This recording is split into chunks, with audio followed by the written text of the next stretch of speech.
Hey guys, welcome in. It is Brad with College SportsCast. We are here after college football. It is over. We are now here to do all college basketball on Game Day Pick'em.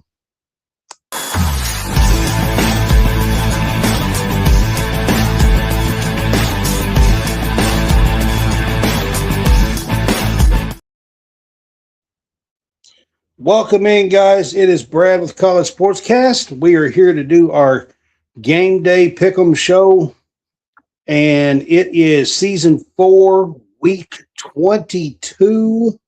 Monday night was the national championship game this week. John, have you had a busy week?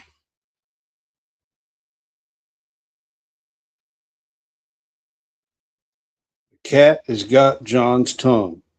I said, yeah, it's been a busy week, man. All right, man. So we're going to get things started with our Facebook page, man. If you're on Facebook with us, we appreciate you.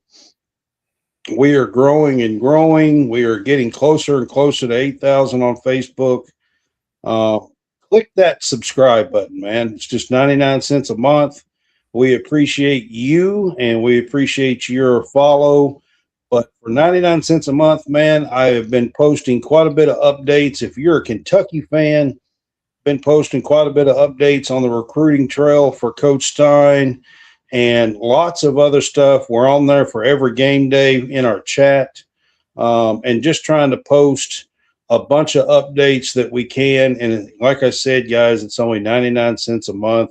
That is just enough to get a few that will help us continue to make these shows for you guys. And if you are on YouTube with us, man, we appreciate you as well.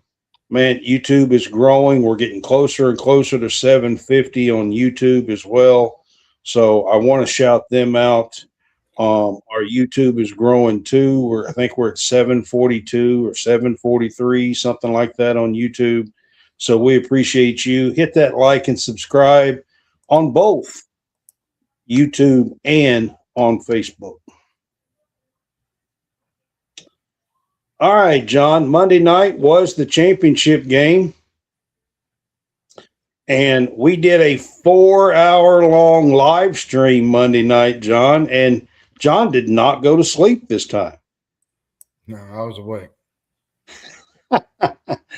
It was a pretty good game. On Monday night, we'll get to talking about the football game on Monday night a little bit.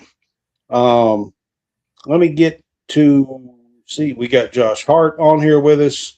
What's up, Josh? Appreciate you being with us. Ooh, Josh is in Minnesota. Minnesota? Are you in Minnesota? What's up, Josh? He says it's -9 in Minnesota where he is. Well, it's not quite that cold here yet. It's going to get cold, but I don't think it's going to get quite that cold, Josh. Up in the Minnesota world, I'm not so sure I want to be up in Minnesota this time of year.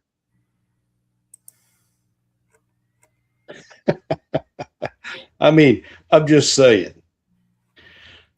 All right, at the top left of the screen, I am going to put this up here for you guys. Got a QR code for you up here at the top left. This is for Home Field Apparel, and going to put this up tonight for you guys. Go to Home Field Apparel, use our code CSCast. That'll give you guys a discount. It'll help us as well. There's over 190, I think, now, getting close to 200 licensed collegiate teams to choose from. It's got really cool retro vintage apparel there at Home Field Apparel. Check out the bomber jackets and all kinds of other stuff, man, that is just really, really cool. And no matter what team you pull for, like I said, there's over 190. So we appreciate you. I'm going to leave that QR code up on the screen as we talk tonight. But we are going to do, I've got the college basketball. By the way, this is Belmont Arena in Nashville. In the background here, this was early, an hour and something before the game time back in December. I just really like this picture. It's a cool picture.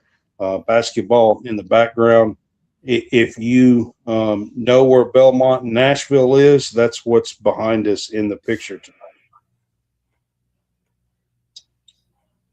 All right, John, we are going to get things started.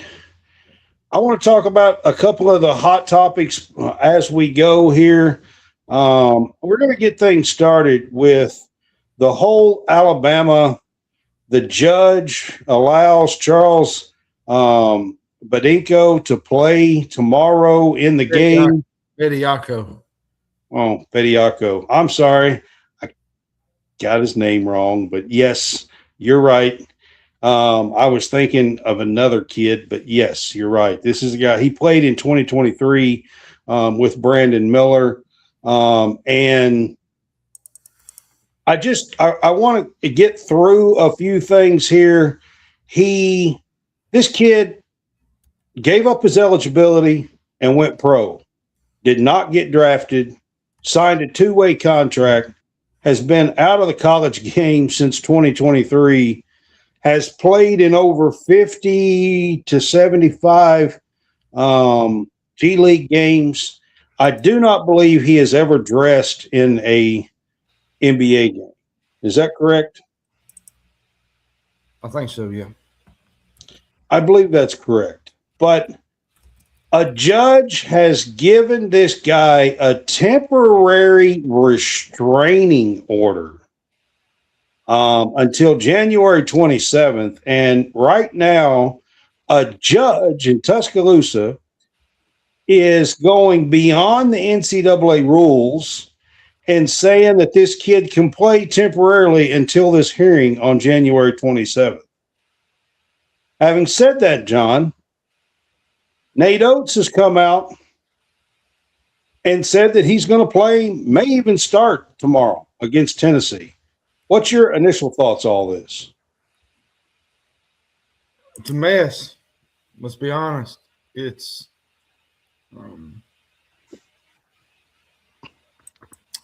you had the Baylor player. I think he was a 2023 NBA draft pick. He's now playing for Baylor. That was the first time an athlete drafted in the NBA is playing in a college basketball game. That kid had never even signed a two-way contract, which a two-way contract, by the way, is supposed to be a professional contract, by the way.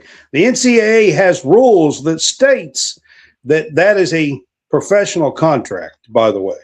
The NCAA says he's ineligible, but this judge in Tuscaloosa, which I'm going to dig into a little bit more here in a minute, says that he temporarily can play.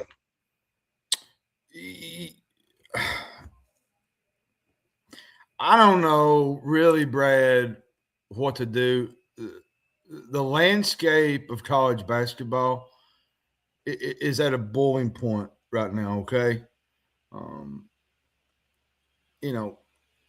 I feel bad for the high school kids on a high school level, especially with the portal, with the new eligibility stuff that they're allowing Charles Bediako to come back, the whole ruling with the Baylor guy.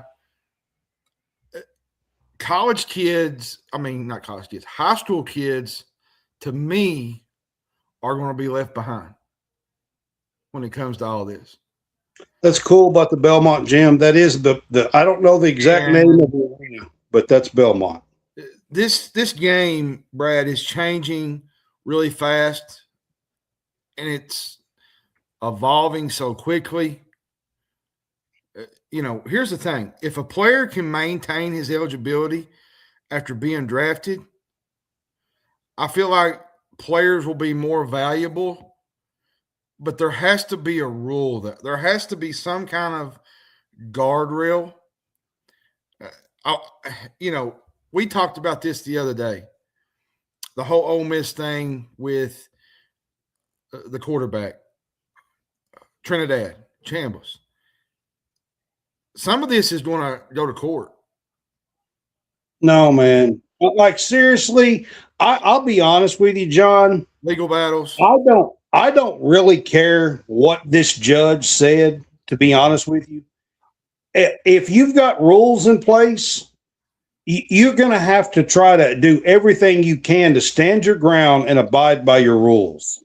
And I was playing around with you yesterday. I mean, I guess I'm just going to apply for Boy Scouts again, and just say I'm going to go back to Boy Scouts.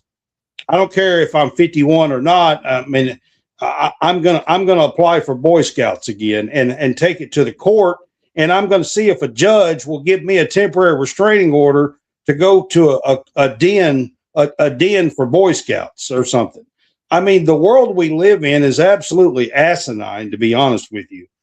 And come to find out today, John, this same judge that is allowing Bediako to play, and I do have that in there wrong, but Bediako to play, the same judge just so happens to be from Tuscaloosa and just so happens to be an Alabama booster who has probably given over $250,000 to Alabama. Now, can somebody please explain to me how that's not like wrong?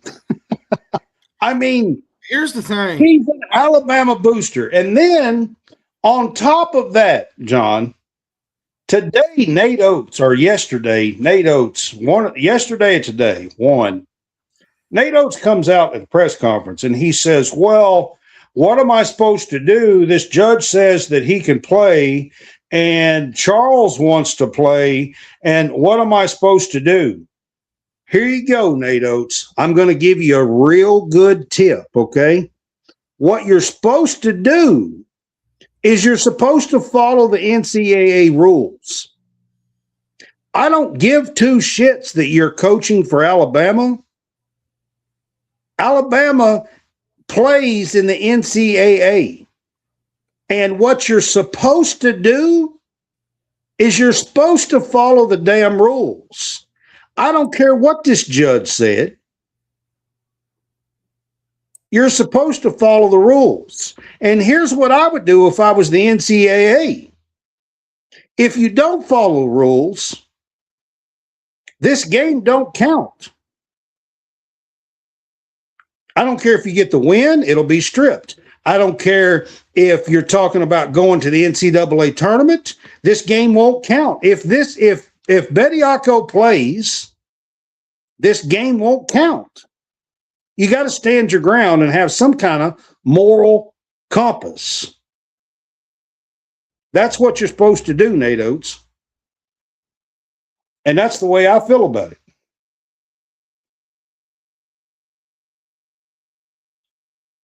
What do you say, John?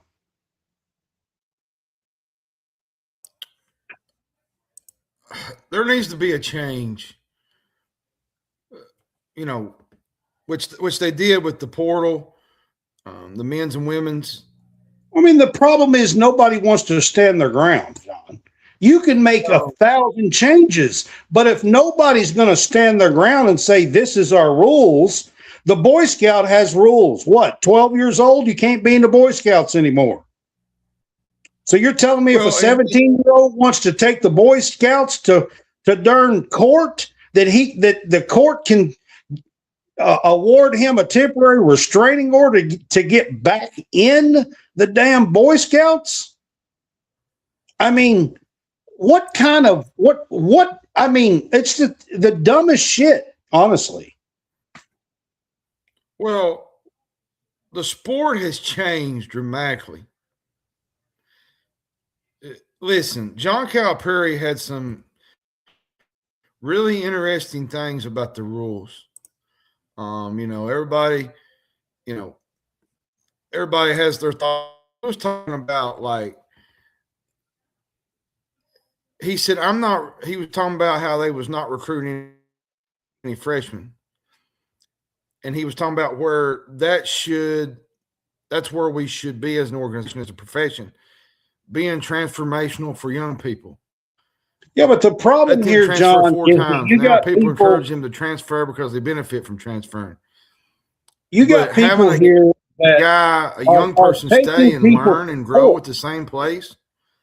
You know, we're helping them prepare for life. People to court, John, and courts are interfering. That's the biggest problem here.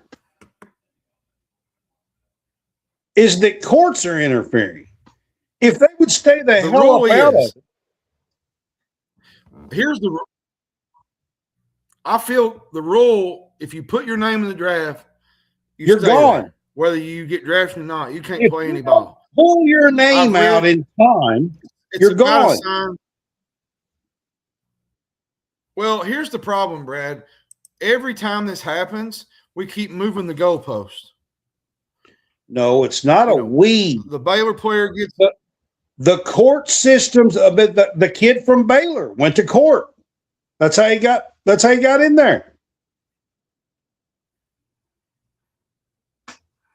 I don't know, Brad. I don't like where this is heading. I feel like you have to recruit high school rosters to kind of put your rosters together. Here's the problem you got. You got 18-year-old freshmen, right? With all kinds of uber of talent. Now they're having to go up against 24 and 25-year-olds. And who knows where else? I mean, this might coaches, 35-year-olds that's going back to college may start suing to play. I think some of these coaches are going to have to get together and here's a couple of things we need to do. If you get sued, you get sued. But I think if you're doing right, this was something John Calipari said, by the young people, and you're doing right by the sport, you win those suits. If you're not being fair, you lose them. Get the transfer portal right, get the eligibility. I think having a rule that where you have to deal with on-campus kids that have been there a year, I believe this keeps going. There's going to be players. This is something I'm reading from John Calipari, that we're drafting in the NFL that are going to come back and play college football. Is that truly what we want? And that's something I read from what Calipari was saying. So yeah, I mean, I want to be straightforward. What you're supposed to do here is you're supposed to follow the rules of the NCAA. That's what you're supposed to do. Yeah, NATO. It's gotten out of hand. It's gotten out of hand, Brad. All right, John. Let's get to the Monday night. Indiana is the champions of college football, and I just want to get to Mendoza and Curt Cignetti and just talk about what we witnessed here. Indiana went 6-0 versus ranked teams. John, they were 6-116 and some ties in their history. They had won 6 and they beat 6 of them, 6-0 in one season to win the national championship. Ranked teams. What Indiana is doing, Brad, is at a level we've never seen. They got a few 4 stars, a bunch of 3 stars, and they got a bunch of kids that just believe in the system. They connect. They bring their lunch pail. They play ball. And a lot of it is coaching. Cignetti is a hell of a coach. And to do what he did this season, the last 2 years at Indiana is unprecedented. I don't think we'll ever see a coach do what Curt Cignetti is doing. Not at a level that he's done it in the short amount of time that he's done it, and with 2 and 3 star players. Basically, he had like 7 4 stars or something on that team. But to do what he's done in the short amount of time, it's magnificent. To be honest. Fernando Mendoza, the play where he ran. Okay, 4th down. 4th and 5 from the 12. 12. All right. Yeah. And you do a quarterback draw right up the middle. And for him to run over a guy and dive in like he did, like, seriously, I thought I was watching John Elway again. Yeah, it was the most impressive thing that I have ever seen Fernando Mendoza do. And I've watched him play plenty of times this season. And for him to do that, I'm telling you, Brad, this was a clinic put on by Fernando Mendoza.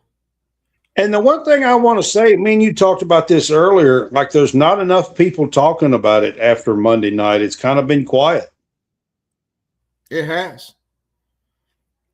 But I'm gonna say this for Miami. They didn't falter. Carson Beck brought them back. He settled in. He found some rhythm in the 4th quarter. Fletcher was turning out some yards. He had a big long run for a touchdown. Yeah. But the thing that Indiana did all the way to the end. The thing Indiana did all season long was they responded. Like you said, Mendoza had the 4th and 5, a back shoulder throw to Charlie Becker. He had the 12-yard quarterback draw. 2 beautiful back shoulder throws to Charlie Becker, to be honest. And thing is, Malachi Toney had a big play that cut the lead to 3. Now, I'm going to tell you, it takes some very big balls to do what Signetti did towards the end. He went for a field goal instead of going for the actual cutthroat. He did. And Beck, I think they moved left the door open. There was 1 minute and 42 seconds to go, and left the door open and gave Miami a chance. And they had the roughing the passer penalty. Then Jamari Sharp made one of the most unbelievable plays I've seen. He undercutted a throw and picked off Beck, I think with like 44 seconds to go. And there you have it. The Indiana Hoosiers are your national champions.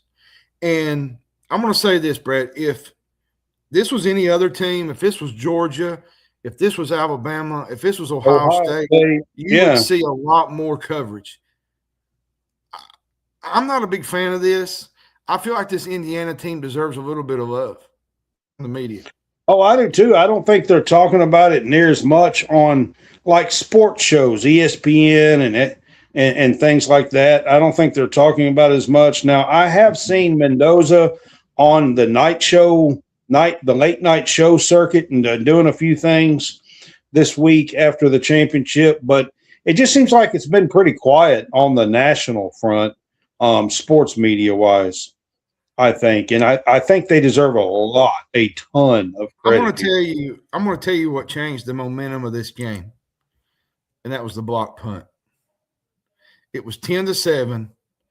Miami, I think, scored on the next drive after the block punt. Indiana went up 17-14 or 17-7.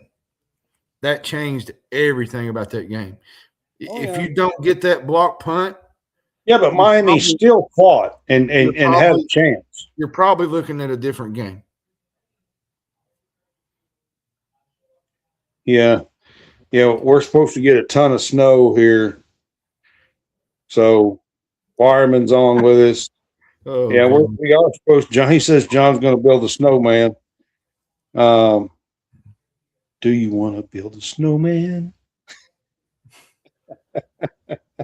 Oh, me. But anyway. Like I said, congrats to Indiana. Heck of a football team. Heck of a run. Like I said, Josh, this is unprecedented. This is hard to fathom. Me and you talked about this after the game. You said that you just don't believe all this. I know some people are writing and talking about how it gives them faith that others can do it. I'm the opposite. I look at it, and I've been watching football for nearly 50 years, and I realize just how special and rare this is. And I realize I probably won't ever see anything like this in my life again, to be honest. All right, I want to run through a couple things. Josh was talking about Fletcher throwing a punch. I'm not sure what happened with all that. You shouldn't throw a punch. I'm not sure if the guy was running his mouth, his trap. I'm not sure what was going on. He shouldn't throw a punch.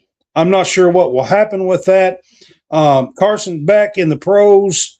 I think he'll be a pretty good quarterback in the pros, to be honest with you. The one thing that I have very big concerns on with Carson Beck is his prone to mistakes at crucial times. Well, I mean, that could haunt him, but will he get a shot and a chance to be a starting quarterback in the pros? Probably. Yeah. Yeah, I mean, I think so. Let me ask you this real quick, and me and you talked about this earlier. If you was the Raiders, you got the number 1 pick sitting there. I know Mendoza. Everybody's saying Mendoza, but I'm gonna be honest with you, man. Do you really feel like Mendoza is going to be a franchise quarterback for the next 10 years? Here's the thing about the Raiders that most people don't know: they're terrible with quarterbacks. Really? Now, let's be fair. Derek Carr kind of come on a little bit and had a little run there where he played real well. But beyond that, Jamarcus Russell, ring a bell? Yeah. One of the top quarterbacks in the country, played for LSU, bust. There was another quarterback that they had that was another bust. Would you really consider Mendoza, or would you take your chances with Caleb Downs from Ohio State?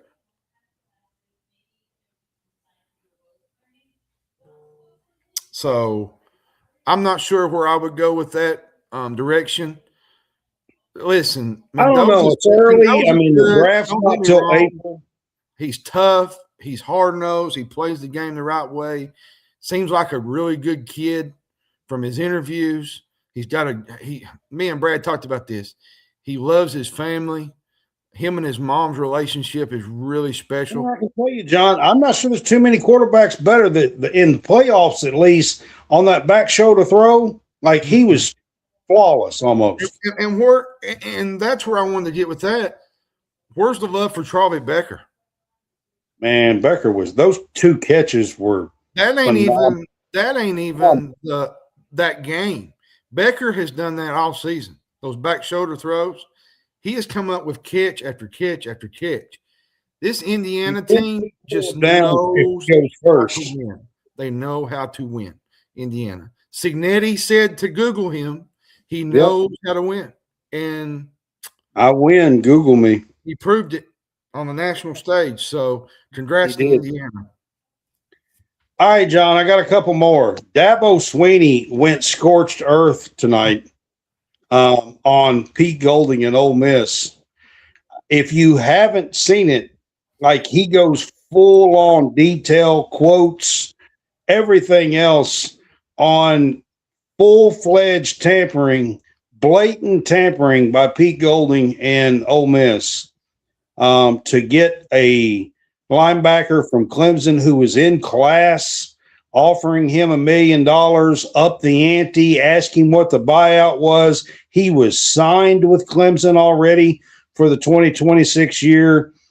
I say a lot of things about Dabo Swinney on this show, and I have over the last 3 or 4 years. I want to say one thing right here, right now, over this. Thank you, Dabo Swinney. Honestly, it is so rare and refreshing to see that somebody has a little respect and will stand their ground and integrity in this damn game and in this world that we live in. I just want to say thank you, to be honest. That's the first thing I want to say. I mean, here's the thing. Somebody finally come up and said something. He's got proof. He's got text. He's got everything. If this don't change in some way, what's going to, Brad? You know, everybody wants to blame Lane Kiffin. Well, Lane Kiffin ain't the only one. Nope. It's not. The whole landscape of college football. But you got to have more people that's willing to stand up and show the proof and call them out and do exactly what Dabo Swinney did here. Here's another problem. You got the whole legal battle with Darian Mensah.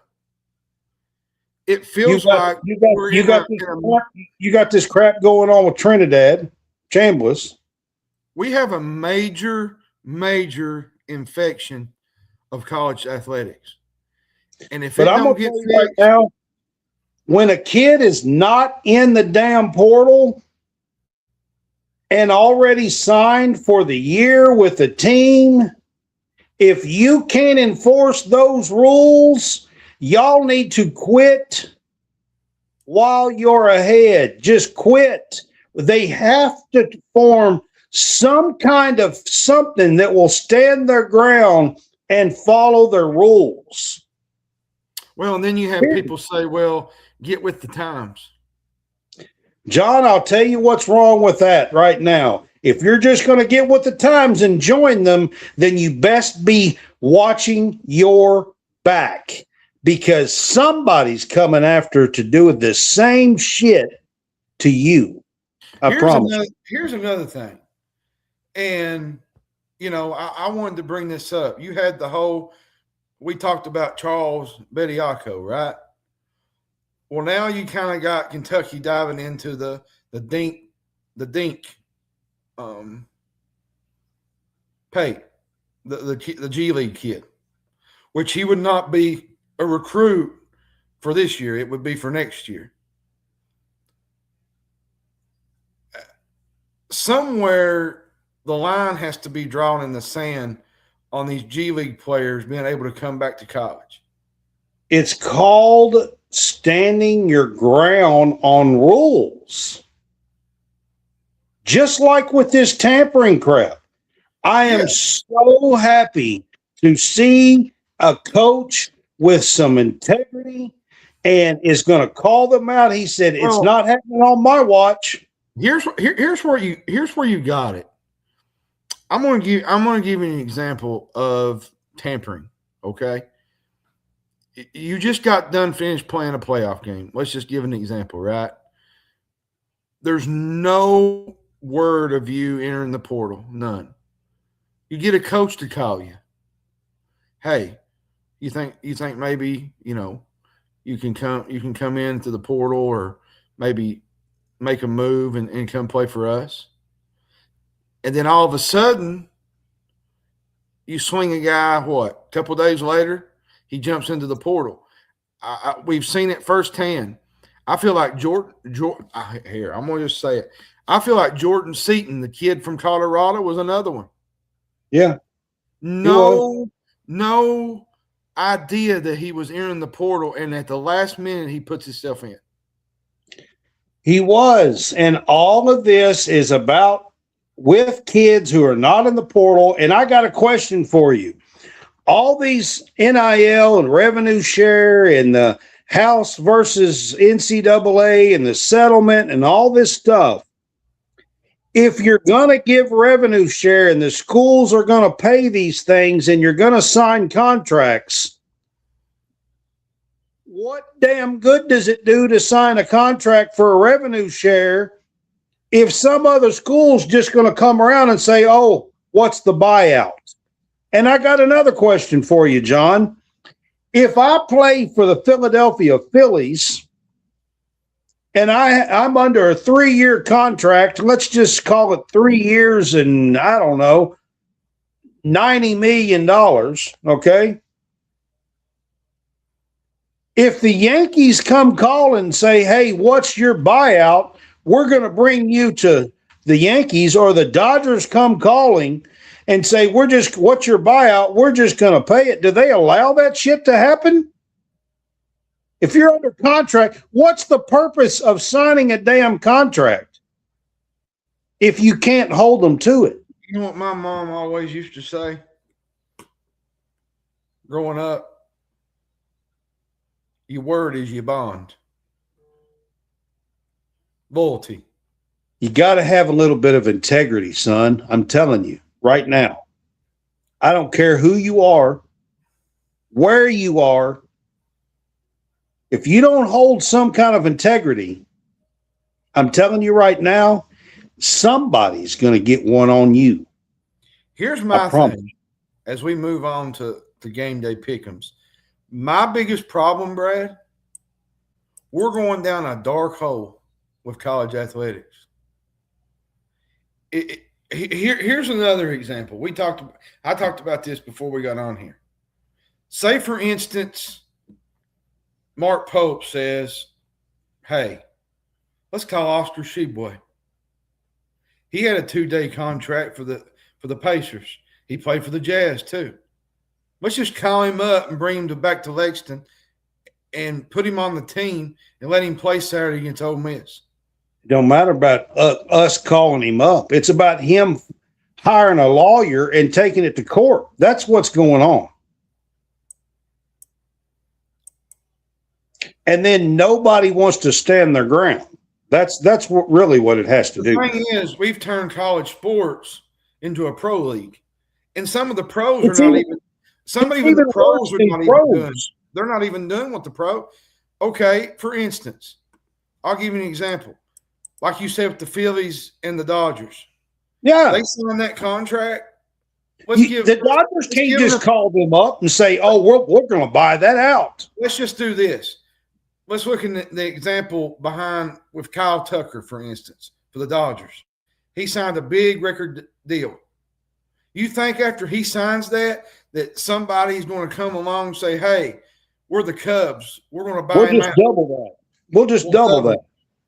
Do you think the pros are really doing that? You can't do that shit. What's the purpose of signing a contract? I mean, it's ridiculous what's going on.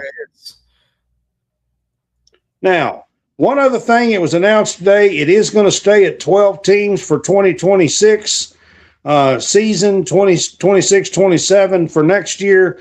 I'm super excited about that. I hate the 16 or the 24.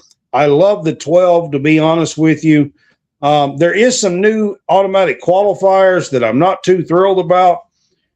They have changed the wording where it is the Power 4 now instead of the 5 highest, with the highest ranking power, the group of 6. It says P6. It should say group of 6. And then they also added Notre Dame as a qualifier if they are ranked 12th or above. And I'll say this also about Notre Dame. While I'm on a rant, I don't give two shits. You're not special. If another team is ranked 11th or 12th and would be left out, your ass should be left out too. You're not special. I don't agree with that. I don't give a shit if your name is Notre Dame. I don't give a shit if you are the high almighty of college football. I don't care. If another school like, I don't know, Miami was ranked 10th or 11th and they were going to be left out, guess what? Your ass should be left out too. Plain and simple. You're not special. I think I said that pretty straight. Yep. All right, John. Let's get to some basketball stuff, man. We've been on here a while. Ain't even mentioned basketball. But so a lot of these games are moving. We got weather coming in all over the country. But I do have 8 games on here for college basketball that I want to get to. North Carolina is at Virginia. This is a top 20 matchup here. Virginia is a 6.5-point favorite at home. Yeah, I like this Virginia team. Ryan Odom has done a really, really good job with this team. They're on a 5-game winning streak, Brad. They're 10-0 at home. Now, this will be a test for them, I think. North Carolina, for me, has not played really well lately. They did beat Notre Dame Wednesday. Caleb Wilson had 22. Basir had 15. Listen, Wilson is a really, really good talent. He leads UNC in scoring, rebounding. I think he's shooting 58% from the field. Vasir is really good. He's got 17 boards. Seth Trimble had 14 the other night. My thing is Virginia the second best team in the ACC? It might be. Honestly, I think they might be right now. They got Malik Thomas. He's playing really well. Chance Mallory's playing well. The Riddler is 16.1 points a game. And Ryan Odom in his first season is doing a heck of a job. And they're honoring their former coach, Bennett, tomorrow. So special day. I think this is a game where I think I'm going to go with Virginia. I think they're playing really, really well right now. Let me ask you on the North Carolina side, is Davis in trouble here a little bit, man? It's possible. They lost at Stanford. They didn't play well. Cal. Didn't they lose to Cal too? Cal. They didn't play good against Cal. So this is a tough game on the road. So I think I'm going to take Virginia. I think Virginia wins this game. All right, John, I'm going to let you kind of do the picks tonight since we're kind of running behind and talking about these, especially on the men's side here. Villanova is at UConn. Villanova is had a decent season so far this year. I think they're like 14-5 or something like that, John. Yeah. And this is a big-time rivalry here with Villanova and UConn. I like this Nova team. They're really, really good. They've played well under Kevin Willard. Listen, it's going to be tough to win in Hartford. UConn's tough to beat at home. You go against Dan Hurley. He's one of the top coaches in the country. He knows how to win. They're 18-1. This is a really, really good UConn team. Silas Damari is really good. They got Braden Mullins. It's playing really well. This is a really, really good UConn team that'll be in the mix for a Final Four at the end of the year. So give me UConn. I think they win this game. I even think they cover the spread, to be honest. Yes, Madeline. Kentucky's playing in the morning at 11 a.m. your time. Give me UConn, Brad. I like this UConn team. All right, John. I think that's a good pick. Like I said, the spread there was 9.5 today when I was looking at it. This is a big game here in the Big 12.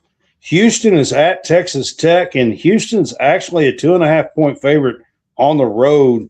That is tough. That's a tough one to see on the road. Texas Tech has a really good team. They have struggled at times, but have bounced back a lot as well. So what do you think about this matchup? I love this matchup, man. Toppin's playing really good. This is a different kind of style game. You got a team that really likes to play defense, and you got a team that likes to really score. Houston team makes every possession hard. Every possession. Defense is dynamite. Kelvin Sampson is really, really good at defending these guys. His coaching. JT Toppin is playing as good as anybody right now. Christian Anderson is playing really well. I think he leads the Big 12 in assists. Now, Emmanuel Sharp is Houston's guy. He's 15 points a game. Kingston Flemings might be one of the best freshmen in the country that nobody knows about. They're going to need Flemings to kind of deliver in this game, I think. Jalen Petty is really good for Texas Tech. Listen, man, this is going to be a fun game. I like Texas Tech. but I think I'm going to go Houston, Brad. I just like this Houston team. I like the way they play. They're hard-nosed. They play tough. That they gift you defensively. They make possessions hard. Give me the Houston Cougars. But I'm going to tell you something. This Texas Tech team is playing some really, really good basketball right now.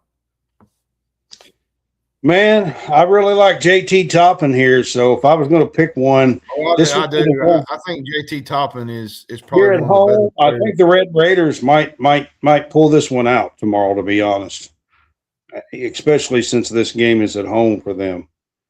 All right, we're going to go to the Big Ten here. Got Illinois at Purdue. This is a top 11 matchup, I believe. Purdue's number 11, I think, this week in the poll. Purdue's a 4.5-point favorite at home. Man, I really like this Purdue team. But the other night against UCLA, sometimes they go in a lull, Brad, where they don't really play good. I know they're 18-1. They haven't got to the meat of their schedule yet. But sometimes they kind of play down to the competition at times. But Illinois, on the other side, this is a really, really fun Illinois team. They get after you offensively. They're really good defensively. Listen, Brad Underwood might be one of the most underrated coaches in college basketball. If you want to watch offense for quite a while. If you want to watch offense, this is the game. They're very good in tempo. Braden Smith is really good for Purdue. Kylan Boswell is really good for Illinois. You want to watch some Euro ball? Check out Illinois. They are full of Wk-22. They're full of them, of Euros. This is a really good team. So I think I'm going to go Purdue, though, because it's in West Lafayette. It's tough to win on the road, especially at Purdue. They're tough at home. But I feel like this might be one of the better games of the weekend. All right. So these are a couple of SEC games here, John. Auburn is at Florida. Florida is a 9.5-point favorite at home. Florida's kind of figuring it out, I think, right now. And Auburn still seems to be close to figuring out, but I'm not 100% sure yet. So what do you think here? Yeah, I love this Auburn team at times, but I really like this Florida team. They are playing some really inspired ball. Ball is playing well. Boogie Flan is figuring it out. You got, the big kid in the middle, Chinyelu, is playing really, really well. This is a tough game for Auburn. Auburn has not played good on the road. They haven't played good at home. They've been up and down, Brad. They whipped Arkansas, a week ago or so. They didn't look great. They lost the other night. This Auburn team, to me, is just so up and down. And sometimes they play really good. They beat the crap out of Arkansas. I mean, and then they'll lay an egg for the next game. So I mean, who knows what you're going to get here? Yeah, you don't really know with them. So I think give me Florida in the O-Dome. I like this Florida team. I like Boogie Flan. I think Flan's playing as good as anybody right now. Florida's starting to figure things out. All right, this is the game that the kid is playing.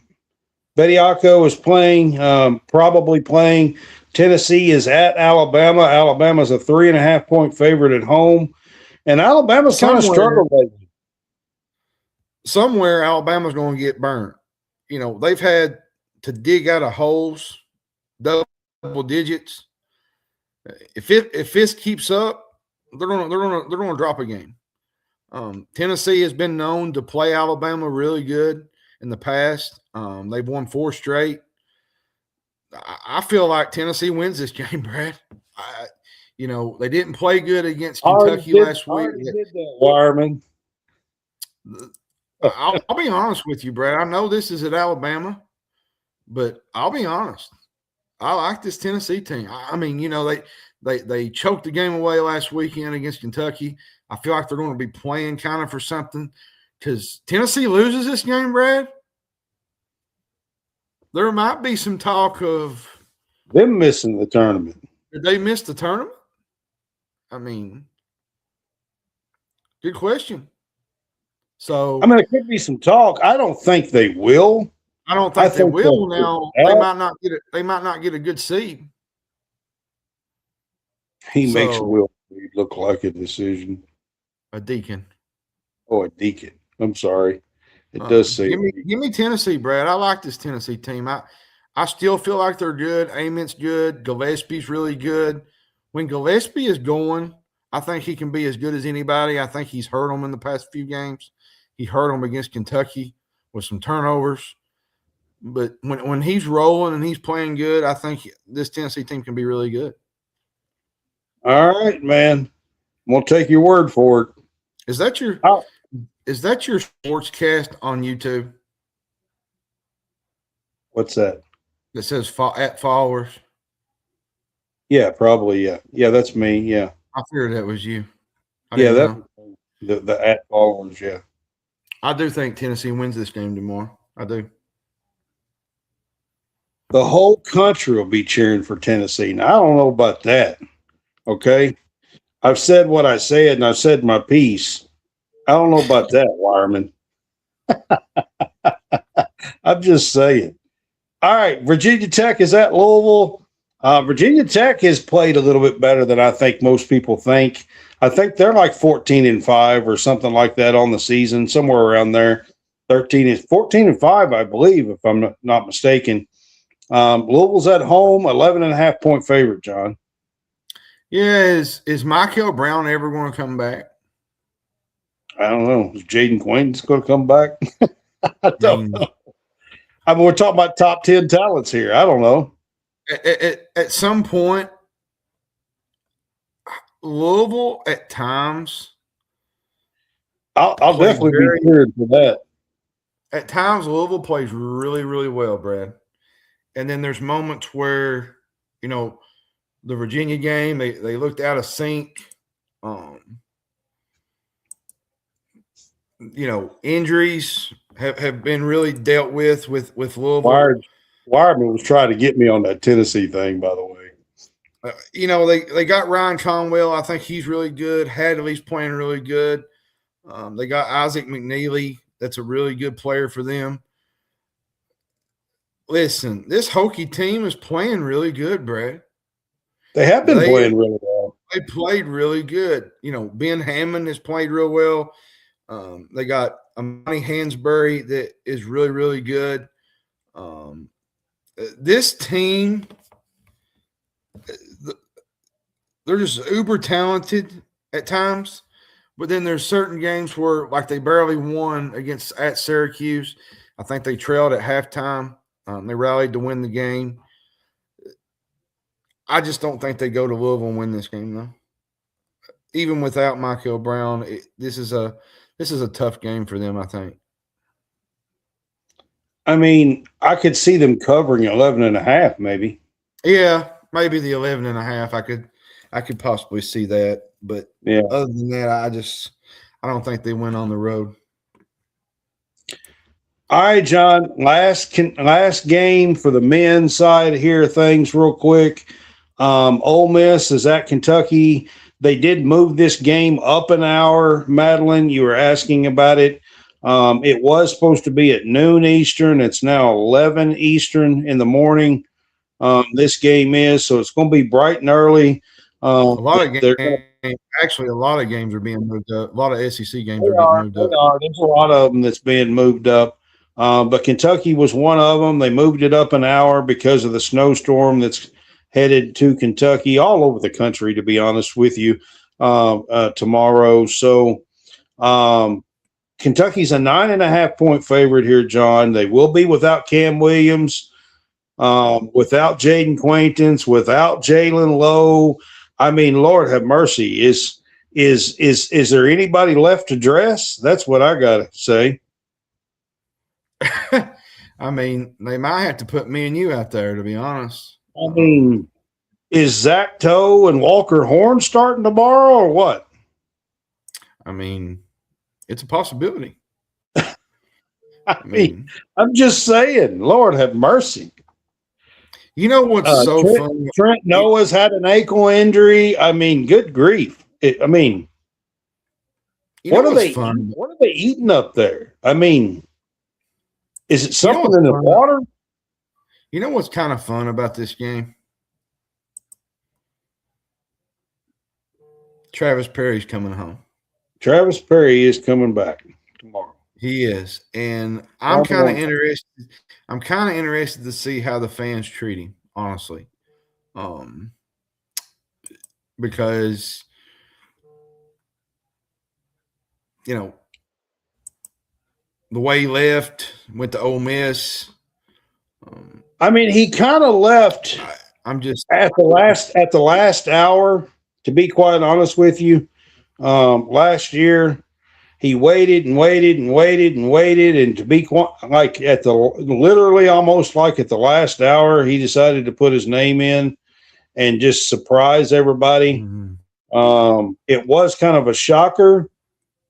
Ole Miss is one of the teams that recruited him heavy out of high school. That's mm-hmm. where he wound up going pretty quickly, to be honest with you. But he's starting and playing well there, I think. Yep. He is starting, right? Yeah. Here's the thing. Is a good thing for Kentucky tomorrow is Ole Miss gives up. Yeah. I guess. I'm guessing. The biggest thing that's good for us is the fact that Ole Miss gives up a lot of open looks from three. Got a few shooters. It could be good for us if we can knock a few down. They're attempting 43%. Their third lowest defensive rebound rate, Brad. I look for Aberdeen to have a big game. I look for Oway to have a big game. Chandler's been playing Aberdeen and Oway. I think Oway and Aberdeen use this game as fuel and they win this game. Now, I kind of want to see what Perry does. I feel like he'll hit a couple threes, but this Ole Miss team, Brad, I'm just going to be frank with you, and I'm not being disrespectful to them, but this is not your average Ole Miss team. I mean, it's a team full of transfers. This Ole Miss team is. AJ Stores is there, by the way. A few other guys. There's a team full of transfers, and they've kind of struggled. I think they're like 11-8 or something like that. They did bring back Malik. Yeah, they do bring back Malik Dia. I feel like Kentucky owes Ole Miss a loss because of last year. Kentucky went into Ole Miss and got absolutely walloped. I think the same thing needs to happen tomorrow.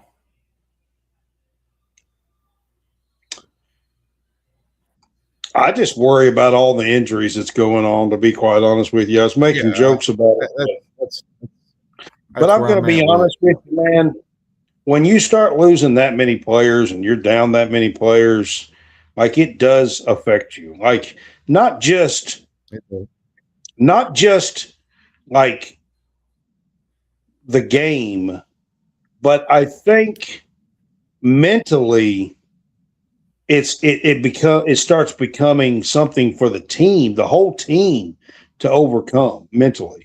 Yeah, it does. I agree with you. I got Kentucky, but I got Ole Miss covering. That's a high spread. It is 9.5 for tomorrow. I think they can do that. They can. I just honestly, the Mississippi State game they did.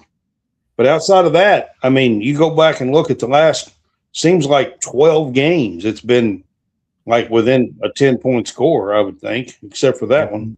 Unless we just got walloped in a couple of games. But I mean, anything that Kentucky's been in has been a close game, pretty much. Yep. All right, John, we're going to switch it up and go to the women. The women game was moved up to tomorrow, the Kentucky-Georgia game. Kentucky women need a bounce-back game, something awful here. This Georgia team is no slouch. They're like 15-3 or 16-3 or something like that. This is not about Georgia. This is more about Kentucky. And I love the girls. I love the season they're having. But the last few games, they've been absolutely sloppy. They were terrible last night, to be honest with you. Ball handling, 21 turnovers. And the sad part is the Vols had two or three players that played really good. I thought Kentucky played nearly terrible and still had a chance to win the game and couldn't even get the ball in bounds. I think I'm going to go Kentucky here, but they got to figure out the offense. It feels like they're timid. They are, especially moving the ball, dribbling the ball, passing the ball. I just don't know what's going on. Everybody's like, well, Tiani Key's out. Well, Tiani Key she's not like a lead guard or nothing. It's not like she's the main ball handler or something. And now all of a sudden these girls can't figure out how to bring the ball down the floor. Now, do they miss her in the middle? Yes, because yes, absolutely they do. When those guards drive and they can't catch up, Key is usually there to make a forced shot and block shot. She averages 11 or 12, 13 points, 6, 7, 8 rebounds a game. I mean, and she blocks a lot of shots. They do miss her presence, especially on the inside. I just don't understand the ball handling issues and the passing issues just because Tiani Key is out. I don't quite get that.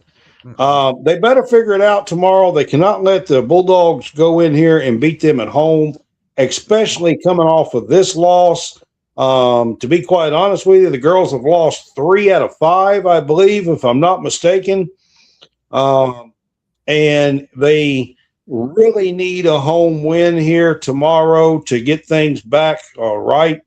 Improve to 18-4, 5-3 in the SEC. Yeah, I think I'm going to go Kentucky here, but they need to win this game. I'll tell you this much. Just a quick update on Tiani Key. I have heard that she is doing much better, and there is some hope that she possibly could return sometime in the next week to 10 days, maybe 2 weeks at the max, but that she is doing a little bit better. So that is good news for Kentucky because they need her. Yeah. Absolutely. So I'm picking the Cats here in this one. Also, we have Ohio State at Iowa. Ohio State's got some really good players here, young players too on this team. And they're at Iowa. I think this is a top 20 matchup. Who you got in this one? Man, I think I'm going to go with Iowa. Iowa's playing really good this year, Brad. Iowa's got a good team. There's no Caitlin Clark, but they're 17-2. They're 8-0. I think they're tied across the conference with UCLA. They got a big showdown here. This is a really, really good Ohio State team. I like this Iowa team. I think they can play with just about anything. They got good guard play, good post play. I think I'm on Iowa, especially at home. That's a tough environment to play in. It is. I definitely would take the Hawkeyes at home here in this one. I believe that they can get this one pulled out here in this game. The next one, John, this is a big, big game. And South Carolina's coming off of a loss last night in overtime at Oklahoma. Vandy is still undefeated. These are top 5 teams here. And this is a big, big game here. Can the Commodores, Lady Commodores, can they go into Columbia, South Carolina and still a win? I mean, anytime you got Michaela Blakes, you can win games, man. She's the real deal. She can play. I mean, she's hitting 30 points a night. Seems like it's like easy work. South Carolina coming off a tough loss against Oklahoma, where they got. I mean, Blakes could easily go for 40 if she wants to. Dominated in the overtime, and Chavez had 14 15 of those points, 15 in overtime. Last night. And this is a big game, really, for South Carolina, I think, for the conference, because a 2-loss South Carolina team with Tennessee already undefeated and Vandy undefeated, you might be looking at a new SEC regular season champ. You might. This is a big game. Tough game. I still going to pick South Carolina. I can't go against Don Staley. I will say this. I have been in that arena. I'm telling you, I've seen those fans. A tough environment. There's not a better arena and fans and crowd than Columbia, South Carolina. Like, they will be rowdy there and loud. I can promise you that. And for that reason, I'm going to take the game. I'm going to take the Gamecocks. Yeah, you're breaking up really bad. I am. Okay. Yeah, I'll let you talk. Mississippi State at Alabama. Alabama is good. Mississippi State picked up a big win this past week against Kentucky at home. It's tough to go on the road and win, especially, Alabama's playing really, really well. Their guard play is so, so good, Brad. I actually thought this was not a great team, but maybe I'm kind of overlooking this group. This is a really good Alabama team. Maybe they don't miss Barker as much as I thought they did.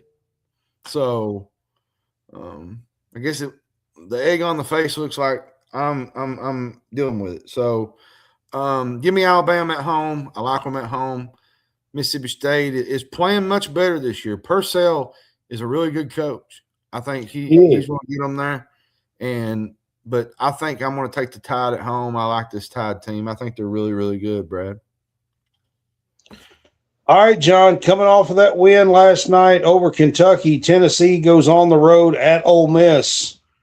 Should be a good game here. Yeah, I mean, Tennessee's undefeated in the SEC.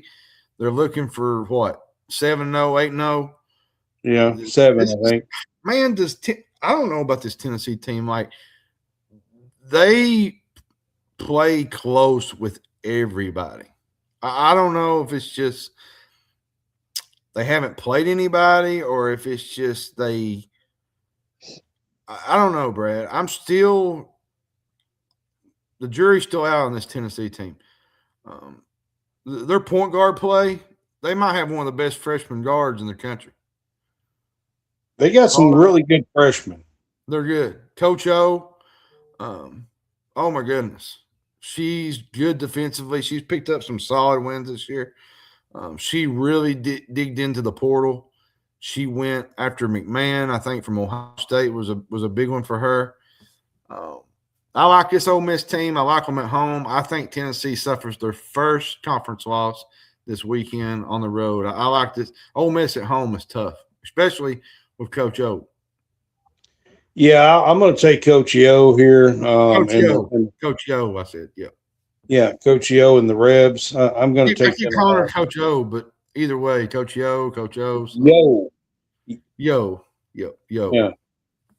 All right, Florida is at LSU, and I know Florida's record doesn't look like it, but this is a pretty decent Florida team. Yeah, this is not a bad Florida team. They had Kentucky on the ropes on the road. Now, Yeah. Now to be fair, they're going into a very tough environment. Like the Pete Maravich Assembly Center is not a place you want to play, especially when LSU is playing the level they're playing at right now. Listen, Michaela Williams is good. Fo Wiley, they're playing really good basketball right now. Florida has got a fun center, and everybody might know who she is. She's the daughter of Shaquille O'Neal. Yes, she is, and she's really pretty good. The point guard is really good too. They got McGill can play, man. She was toasting Kentucky in the paint. She was driving by them. If she's in the portal next year, I say Kenny Brooks, get after that girl, man.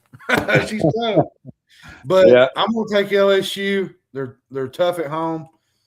They don't lose very often there. Now they did lose to Kentucky, but it's very rare to see them lose, especially at home, especially under Kim Mulkey. So give me LSU at home, but I do think Florida will keep it competitive for a while. Yeah, I mean, I'm going to take the Tigers in this one too, man. But it should be a good game, entertaining game, to be honest with you, for the most part.